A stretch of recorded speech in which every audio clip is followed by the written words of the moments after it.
আমার বই in ships clothing নিয়ে এই আলোচনায় আপনাদের সবাইকে স্বাগত। এটি বিসিআই লাইফ স্কিল একাডেমির একটি উদ্যোগ। জানেন, আমার ক্লিনিক্যাল প্র্যাকটিসে আমি বছরের পর বছর ধরে মানুষের সম্পর্কগুলোকে খুব কাছ থেকে দেখেছি।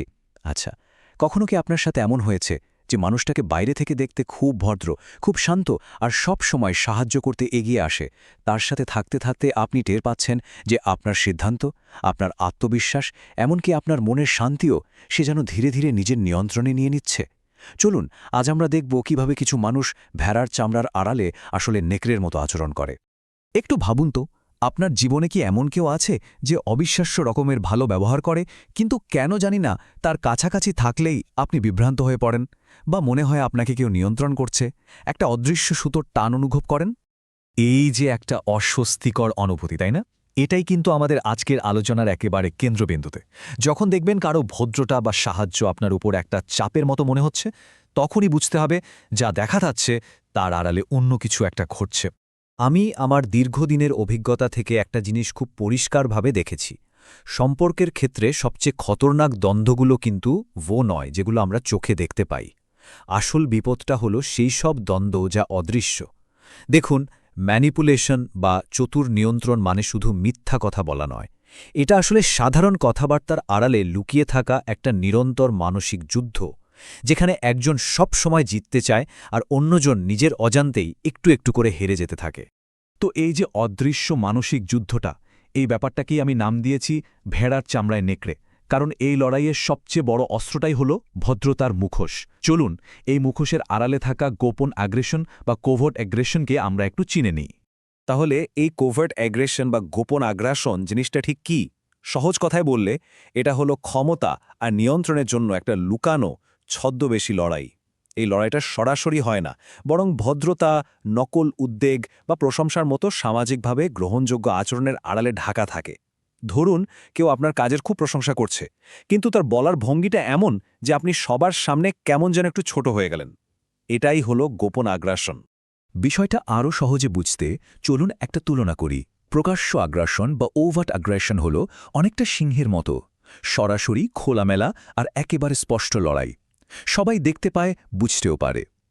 কিন্তু এই গোপন আগ্রাসন বা কোভার্ট আগ্রাসন হল নেকড়ের মতো, ছদ্মবেশী, সূক্ষ্ম আর মনস্তাত্ত্বিকভাবে ভীষণ চতুর। এটা এমন একটা আঘাত যা বাইরে থেকে দেখা যায় না, কিন্তু ভেতরে ভেতরে গভীর ক্ষত তৈরি করে। এখন প্রশ্নটা হলো, এই চতুর ব্যক্তিরা ঠিক কিভাবে কাজটা করে? ওদের না একটা গোপন প্লেবুক আছে, মানে কিছু কৌশল যা তারা বারবার ব্যবহার করে। আসুন, তাদের কিছু সাধারণ কৌশল চিনে নিই, যা আমাদের সবাইকে সতর্ক থাকতে সাহায্য করবে। এই প্লেবুকের সবচেয়ে কমন কয়েকটা কৌশল হল আপনাকে অপরাধবোধে ভোগানো, মানে গিল্ট ট্রিপিং, নিজেকে সবসময় ভুক্তভোগী বা ভিকটিম হিসেবে দেখানো, আপনার মনে আত্মসন্দেহ তৈরি করা, যাকে আমরা বলি গ্যাস লাইটিং, আর সবশেষে নীরব থেকে নিয়ন্ত্রণ করা, যেটা আমরা প্রায়ই ধরতে পারি না। ধরুন, অপরাধ বোধ তৈরির একটা ক্লাসিক উদাহরণ হল যখন কেউ আপনাকে বলে, তুমি যদি সত্যিই আমাদের এই সম্পর্কটাকে গুরুত্ব দিতে, তাহলে তুমি নিশ্চয়ই এটা করতে। খেয়াল করে দেখুন, এখানে আপনাকে সরাসরি কোনো আদেশ করা হচ্ছে না, বরং আপনার আবেগকে অস্ত্র হিসাবে ব্যবহার করে আপনাকে দিয়ে কাজটা করিয়ে নেওয়া হচ্ছে। নিজেকে ভিকটিম হিসেবে দেখানোর কৌশলটাও কিন্তু খুব কার্যকরী। যখন কেউ দীর্ঘশ্বাস ফেলে বলে, থাক, ঠিক আছে, আমি হয়তো সবসময় ভুল করি, এই একটা কথার মাধ্যমে সে কিন্তু আসলে সমস্ত দায়ভার আপনার উপর চাপিয়ে দিচ্ছে আর আপনাকে অপরাধী বানাচ্ছে। অথচ বাইরে থেকে দেখলে মনে হবে মানুষটা কত অসহায়। আর গ্যাস লাইটিং হলো বোধহয় সবচেয়ে ভয়ঙ্কর মানসিক অস্ত্রগুলোর একটা। যখন কেউ বলে, আরে তুমি বড্ড বেশি সেন্সিটিভ, এমন তো কিছুই ঘটেনি। এই কথার মাধ্যমে সে আপনার অনুভূতি আর স্মৃতিকে এতটাই প্রশ্নবিদ্ধ করে যে আপনি একসময় নিজের বিচারবুদ্ধির ওপরেই সন্দেহ করতে শুরু করেন। এর সাথে আবার যুক্ত হয় নীরব নিয়ন্ত্রণ, মানে আপনার ফোন বা মেসেজের উত্তর না দেওয়া, কথা বন্ধ করে দেওয়া, যতক্ষণ না আপনি তার দাবি মেনে নিতে বাধ্য হচ্ছেন। কিন্তু আসল প্রশ্নটা হলো, ওরা এই খেলাটা খেলে কেন? এর পিছনের মনস্তত্ত্বটা কি? চলুন, আমার ক্লিনিক্যাল দৃষ্টিকোণ থেকে একজন ম্যানিপুলেটরের মনের ভেতরটা একটু বোঝার চেষ্টা করি। দেখুন, আমার 1 বছরের গবেষণা আর পর্যবেক্ষণ থেকে যা উঠে এসেছে তা একদম সোজাসাপটা। এই সমস্ত আচরণের মূল উদ্দেশ্য একটাই, আর সেটা হলো নিয়ন্ত্রণ। তারা চায় সম্পর্কের প্রতিটি চাল, প্রতিটি সিদ্ধান্ত তাদের হাতেই থাকুক। অনেকেই একটা ভুল ভাবেন যে এই মানুষগুলো হয়তো খুব নিরাপত্তাহীনতায় ভোগে, কিন্তু সত্যিটা হলো এটা নিরাপত্তাহীনতার বিষয় নয়। তাদের মূল লক্ষ্য হল যে কোনো আলোচনায়, যে কোনো পরিস্থিতিতে, যে কোনো মূল্যে জয়ী হওয়া আর নিজের কোনো দায় বা জবাবদিহিতা এড়িয়ে যাওয়া।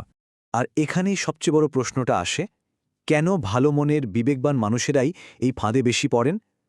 কারণ তাদের চারিত্রিক শক্তিগুলোই তাদের দুর্বলতা হয়ে দাঁড়ায়। তারা মানুষকে বিশ্বাস করতে চায়, তারা অন্যকে বোঝার চেষ্টা করে, তারা সংঘাত এড়িয়ে চলতে ভালোবাসে। আর সবচেয়ে বড় কারণটা হলো, কোনো সমস্যা হলে তারা সবার আগে নিজেদের দোষ খোঁজে, যা একজন ম্যানিপুলেটরের জন্য কাজটা আরও অনেক সহজ করে দেয়। তাহলে এখন উপায় কি? নিজেকে বাঁচানোর রাস্তাটা কোথায়? উপায় হল ওদের খেলাটা বোঝা এবং তাদের সাথে আপনার আচরণের নিয়মগুলো বদলে ফেলা। তাদের পরিবর্তন করার চেষ্টা করে লাভ নেই, নিজেকে সুরক্ষিত করার চেষ্টা করতে হবে। এর জন্য আমাদের 4টে মূল পদক্ষেপ নিতে হবে। 1 নম্বর, তাদের মিষ্টি কথার বদলে তাদের কাজের দিকে তাকান। তারা কি বলছে সেটা বড় কথা নয়, তারা কি করছে সেটাই আসল। 2, নিজের জন্য একটা দৃঢ় মানসিক সীমানা বা বাউন্ডারি তৈরি করুন এবং সেটা যে কোনো মূল্যে রক্ষা করুন। যেমন, আপনি সরাসরি বলতে পারেন, এই বিষয়ে আমি আর কথা বলতে চাই না, এবং সেই সিদ্ধান্তে অটল থাকুন। 3, অন্যায়ভাবে চাপিয়ে দেওয়া অপরাধবোধকে প্রত্যাখ্যান করতে শিখুন। যখনই কেউ আপনাকে দোষী অনুভব করাবে, নিজেকে প্রশ্ন করুন, আমি কি সত্যিই ভুল করেছি, নাকি আমাকে দিয়ে কিছু করিয়ে নেওয়ার জন্য এটা একটা চাল? এবং 4 নম্বর, আর সবচেয়ে জরুরি, আত্মসম্মানকে সবার আগে রাখুন। মনে রাখবেন, আপনার মানসিক শান্তি কোনো কিছুর বিনিময়ে বিকিয়ে দেওয়া যায় না।